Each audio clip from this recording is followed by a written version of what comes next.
Alors Jocelyne, vous allez rester avec moi. Je vais accueillir Marie, parce que Marie, elle est professeure.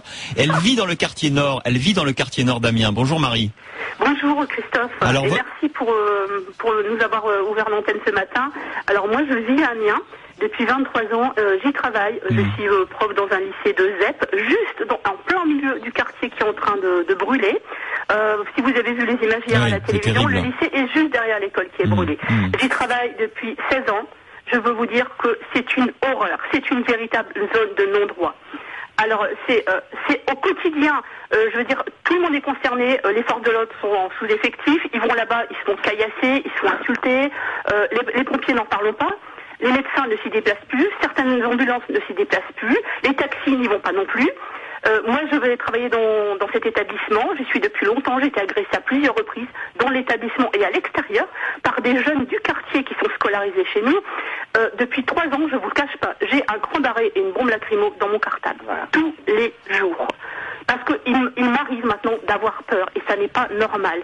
Ce quartier, je voulais surtout intervenir concernant la mairie d'Amiens. Ce quartier, ça fait 23 ans que je vis à Amiens. Ce quartier, j'y travaille donc depuis 16 ans passés. J'y vais toujours dans cet établissement. On a eu des mandats successifs de Gilles de Robien. Alors c'est sûr que les concitoyens ont tiré à boulet rouge, ils n'ont plus voulu lui pour des raisons XY. Je ne vais pas non plus encenser ce qu'il a fait. J'espère que les gens se mordent les doigts du changement de mairie. Parce que moi, je trouve ça...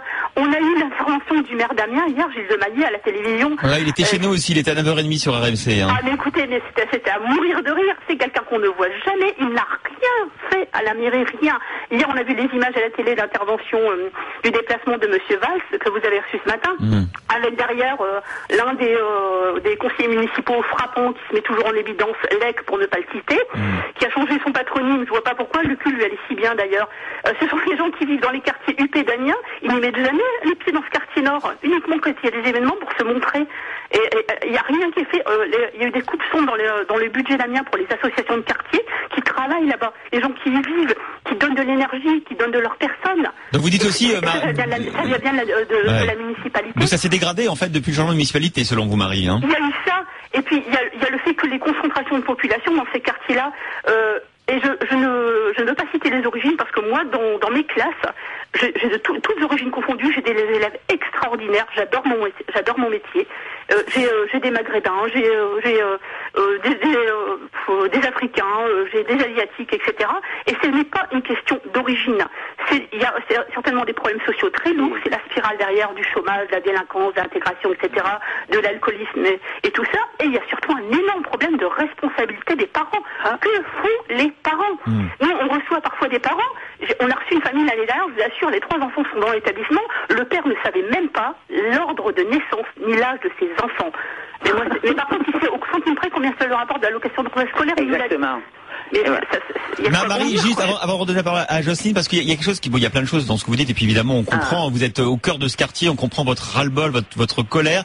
Marie, simplement, vous avez dit 2 choses. Vous avez dit que parce que Jocelyne, qui était avec nous à l'instant, elle dit beaucoup que il faut réprimer davantage. Vous avez l'air de dire que il faut que le rôle des associations d'accompagnement a été négligé.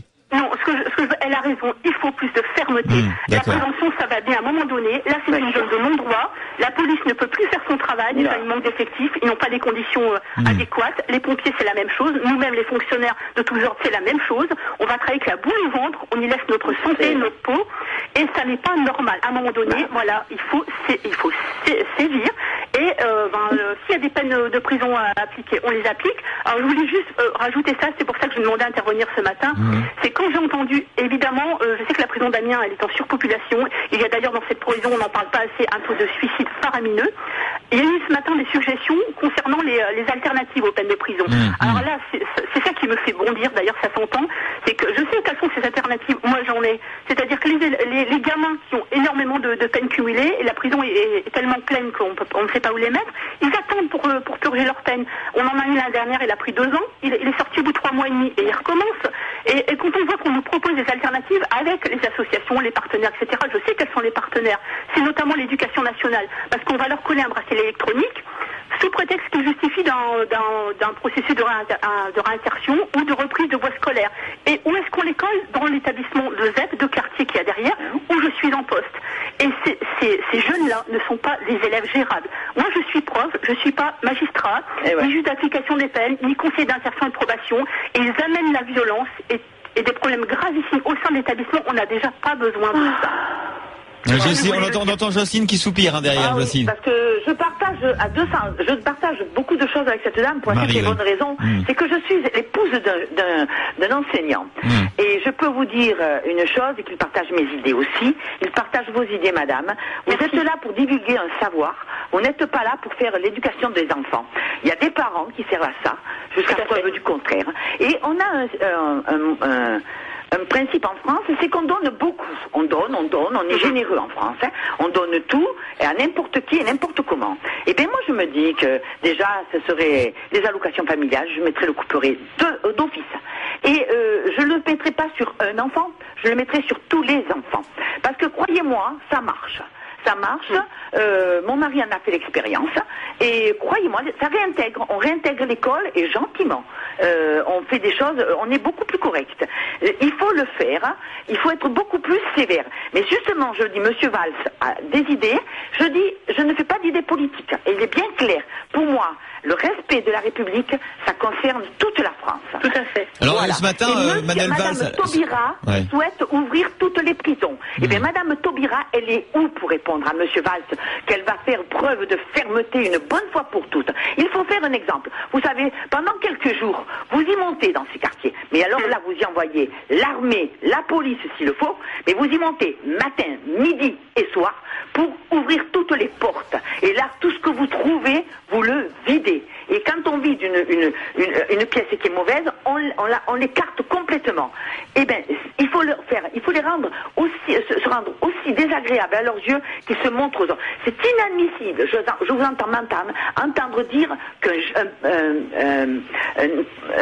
service de santé ne peut pas rentrer dans un établissement. Ça me révolte. Ça me révolte. Et je vais vous dire une chose, madame. Ça fait 23 ans que j'habite la Haute-Saône, qui est une région complètement perdue. C'est la réserve des Indiens, dit-on. Je viens du Sud.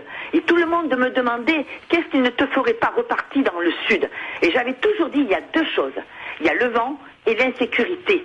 Parce que dans le Sud, le vent souffle fort et l'insécurité est énorme.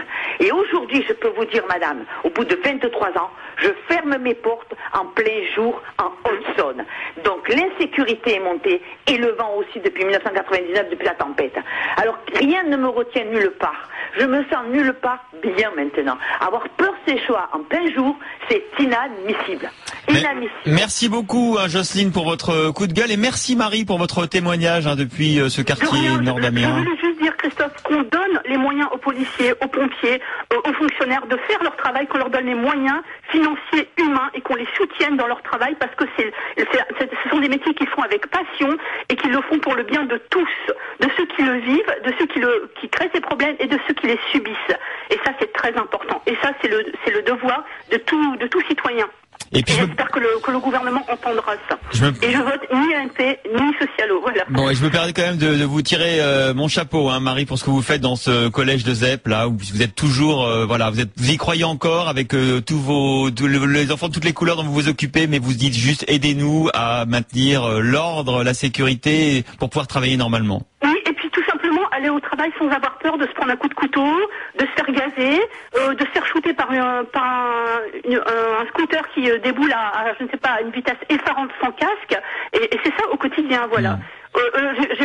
Cette semaine, j'ai pris les transports en commun. Pendant les vacances, j'ai envie, parce que ça pollue moins. Les bus étaient détournés. Ils ne passent plus dans le quartier. Les chauffeurs, ils vont la peur au ventre. Ils sont braqués, ils sont menacés coups de couteau. C'est en permanence. Le nombre de fois les bus sont détournés à Amiens dans ces quartiers-là, ça n'est pas normal. À un moment donné, il faut agir, voilà. Et qu'on donne aux fonctionnaires dont c'est la tâche, qu'on leur donne libre cours et les moyens d'agir pour rétablir l'ordre et puis de rétablir une situation, parce que beaucoup de gens vivent dans ces quartiers, ils font très bien. Ils le subissent, ils sont parqués là parce qu'ils ont telle ou situation financière, etc. Mais ils paient pour une minorité qui va grandissante et qui détruit tout. Et là, c'est vraiment une zone de non-droit. Donc, monsieur le maire d'Amiens, surtout bougez-vous les fesses, parce qu'il y aura deuxième mandat. Bon, merci beaucoup, Marie, pour votre témoignage. Merci pour votre émission formidable. C'est sympa. Merci à vous d'avoir été avec nous au 32-16. Merci infiniment. Merci. Merci, Marie. Bon courage.